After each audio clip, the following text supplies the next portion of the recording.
C'était 22 heures à peine ce vendredi-là. C'était veille de Noël et pour fêter ça, il s'en allait chez Madeleine près du pont de l'Allemand.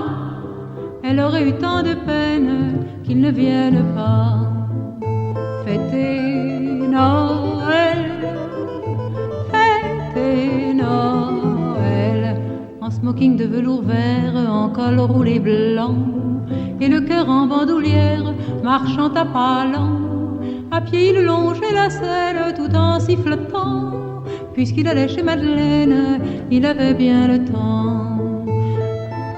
Charmant Noël, charmant Noël. C'était 22 heures à peine ce vendredi-là. C'était veille de Noël et pour fêter ça, elle s'en allait chez Jean-Pierre près du pont de l'Allemand. Il aurait eu tant de peine qu'elle ne vienne pas fêter Noël, fêter Noël. Bottes noires souveraines et gantées de blanc, elle allait pour dire je t'aime, marchant à pas lents. À pied elle longeait la Seine tout en chantonnant, puisqu'elle allait chez Jean-Pierre.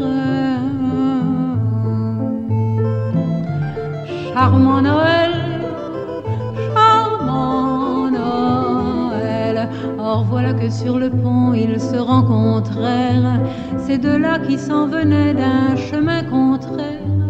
Lorsqu'il la vit si belle, des bottes au gants, il se sentit infidèle jusqu'au bout des dents.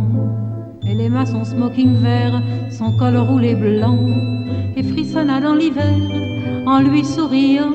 Bonsoir, je vais chez Jean-Pierre, près du pont de l'Allemand. Bonsoir, j'allais chez Madeleine, c'est juste à 2 pas. Ils allèrent chez Eugène pour y fêter ça, sous le sapin de lumière, quand il l'embrassa.